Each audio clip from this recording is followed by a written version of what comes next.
Okay, Brant from tradeguild.blogspot.com, and we are back with HH, which is Hooper Holmes Inc., Specialized Health Services. And this is a stock that we've been following for a little while now. It was originally brought to us by Sensei Kato on the tag board, which is our little chat section on the right-hand side of the blog, so don't miss that. Lots of good ideas day and night. If you want a second opinion, if you have an idea, you want an idea. So originally he brought it the 27th of July. I featured it on the blog the 3rd of August, the 7th, the 8th. On the 10th I did a video. I had it on the 14th, on the 15th another video, the 16th, and the 21st. And not to say that those weren't timely calls. We were just alerting people that there was good opportunities to get into position on this big symmetrical triangle that I have traced out here with the trend lines up here and here. Functions just like any other consolidation pattern. And in this case, these symmetrical triangles often will function as bottoms and tops. And in this case, it's functioning as a bottom. There's that 50-day moving average in yellow. It is flattened out. So, in my opinion, this whole year has been more or less a period of accumulation in the stock. And same premise, it's like a spring. We're building up tension until we break out. So, let's take a look at a weekly chart. Let's see what that looks like. And this is something you should do. You should look at your charts in multiple time frames. And what I see here is a big downtrend. Let's zoom out a little bit and see look how big that downtrend is. That's from 2000. This stock it hasn't caught a break really. It's had a couple little intermediate uptrends, but it's been just falling apart since 2000, up around $15 now at $325.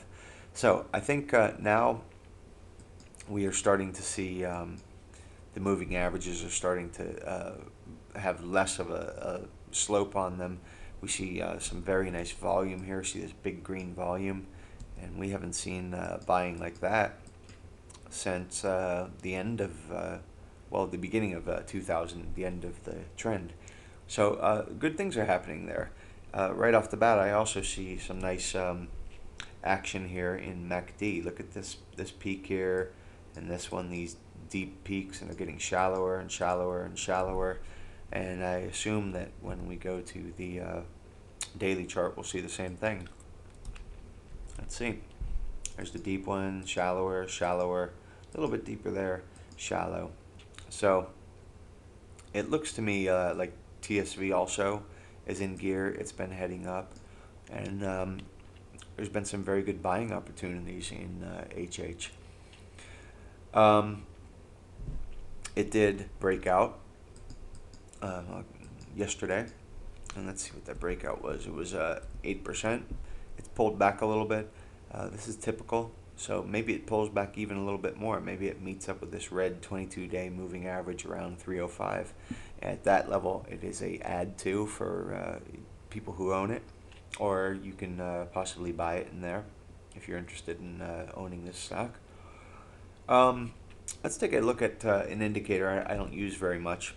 This is ADX, and basically what I think is kind of interesting about this one is, let's see if we can get a little closer view on it. It's sitting down here around 12. Now ADX is an oscillator that goes between 0 and 100, but very rarely do you get readings over 40, and usually you don't see them too much under like 12 or 15, occasionally 10. But basically what this does is when this green line, that's the plus DI, crosses over this red line, which is the minus DI, it's signaling basically a buy signal. Now oscillators don't work all that great, in my opinion, in choppy markets like this, but I think now that we're seeing a breakout, what will happen is a move of this ADX line over 40 signals a strong trend. When it's under 15 and it's sloping up, it signifies the possibility of a nice strong trend developing. So we're down here around 12 or whatever, and it's heading up, and we've got this crossover of the positive ADX over the negative. And to me, it says, we may be at the very beginning of a very nice uptrend in HH. So it is definitely something to keep an eye on as things develop here a little bit more. I think one last screen I want to show you is the accumulation distribution. And SLXA is another pick that looks kind of like this with this triangle, and I just started buying that one this week. And it's been featured many times, so you can look it up on the blog. But let me get to a 2-day here. Sorry, I'm sucking on a cough drop. I hope that's not coming through in the mic. On this 2-day, basically I see a nice positive divergence in money stream. It's leading. Look at this. I mean, it's in a leading divergence. We haven't seen these levels since back here in 04 when price was trading around $5. BOP is just incredible buying going on all year. TSV's moved above this zero line, as you can see, and we got that leading divergence in money stream. So even unbalanced volume, which I rarely use because I like money stream better, is confirming. So we have 4 indicators here, all in sync, all in gear. And if you think maybe that's just a random occurrence, look back. We haven't had this kind of buying in BOP since 98, 99. So I think this stock's going places. So keep it on your radar. Next up is Intel. Now, Intel is not a stock I would normally trade. It just doesn't have the kind of volatility that I like to see. But I did mention it recently within the last week or so. And here's that big symmetrical triangle again, functioning as a base. I have some videos, by the way, on Intel on the 22nd and the 30th of this month. But anyway, there it is, the big symmetrical triangle functioning as a base. And we were talking about Intel, saying, I think it's a good buy down in this level. And it broke out subsequently within the last week or so. So Intel is looking good. You see how this 50-day moving average is starting to flatten out? That's indicative of accumulation starting to occur at the end of the trend, the downtrend. And taken with this big symmetrical triangle, it made a lot of sense to buy Intel. So maybe it's something you want to have as a core position or core holding in your 401k or IRA. Look for a pullback here. I think we're going to see a pullback. The first obvious level is right here. And let me clean up the chart so you can get a better look. Right there around 1950. So let's see what it does. Maybe it holds, maybe it doesn't.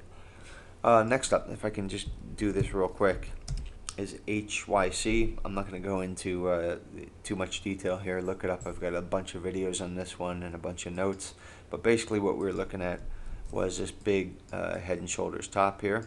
And there's the neckline. So I started shorting it down in here because it broke down on big volume, rallied back up on light volume. And the play was to short it, and maybe it was going to break down around this neckline here. Well, it didn't, and it's been the source of a lot of angst and frustration for me and a lot of other people who shorted the stock. Ultimately, my stop was at 935, and yesterday's close was 934.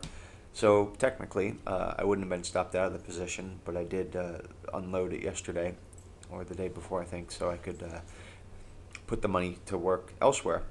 Well, I was watching the chart today, the intraday chart, and I started seeing this volume, and price wasn't going anywhere.